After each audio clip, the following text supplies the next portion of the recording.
Le mercredi 1er août 2018, l'humanité a consommé en 8 mois à peine toutes les ressources naturelles renouvelables que la Terre est en mesure de produire en une année. Dès aujourd'hui, l'humanité vit à crédit.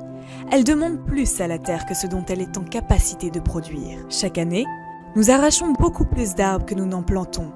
Il naît beaucoup moins de poissons que nous n'en pêchons et la quantité de dioxyde de carbone explose dans l'atmosphère. Pour continuer à se nourrir, boire, se déplacer, se chauffer et vivre, l'humanité surexploite les écosystèmes, ce qui compromet sérieusement ses capacités de régénération.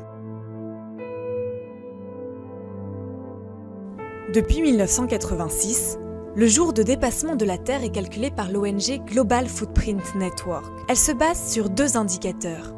L'empreinte écologique, les surfaces productibles disponibles pour assurer les besoins de l'humanité en culture, bétail, poissons, bois et espace pour le développement urbain, ainsi que la capacité des forêts à absorber les émissions de dioxyde de carbone, avec la biocapacité de la Terre, c'est-à-dire sa capacité à régénérer les ressources naturelles et absorber nos émissions en CO2. La différence entre cette empreinte écologique et la biocapacité de la Terre représente le dépassement. Chaque année, le jour du dépassement de la Terre est de plus en plus précoce. Selon les derniers calculs, l'humanité aurait besoin de 1,7 planètes pour continuer à nourrir, habiller et soutenir les 7,6 milliards de personnes sur Terre pendant un an. À ce rythme, d'ici 2030, l'humanité aura besoin de 2 planètes. Selon le pays dans lequel on vit et son mode de vie, nous n'avons pas tous le même niveau d'empreinte écologique. L'ONG montre par exemple que si l'on vivait tous comme des Américains, nous aurions besoin de 5 planètes pour vivre. En France aussi, nous sommes au-delà de la normale. Nous aurions besoin de 2,8 planètes pour vivre comme des Français. Selon l'ONG, les pays riches ont un impact 5 fois plus élevé que les pays en voie de développement. Il y a quand même quelques signaux positifs dans ce tableau assez noir, effectivement. Cette date, par exemple, avance de moins en moins vite. Ça fait 5-6 ans qu'on voit un ralentissement de la progression de la date. On gagne 1 ou 2 jours, alors qu'avant on gagnait facilement une semaine.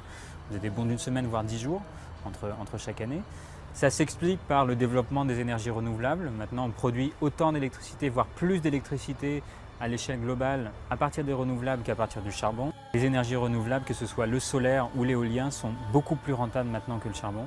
Chacun peut faire des petits gestes pour essayer de repousser cette date et réduire son impact sur les ressources naturelles. Évidemment, lutter contre le gaspillage alimentaire, donc acheter la bonne quantité, ne pas jeter, essayer de cuisiner les restes au maximum. Manger moins de viande, manger moins de protéines animales, moins de produits animaux, donc viande, poisson, produits laitiers. L'empreinte carbone représente 60% de l'empreinte écologique. Pour 1 kg de nourriture produite, 4,5 kg de CO2 sont rejetés dans l'atmosphère. L'agriculture biologique, l'agroécologie ou la permaculture, autant de solutions envisageables pour ralentir l'épuisement des ressources naturelles.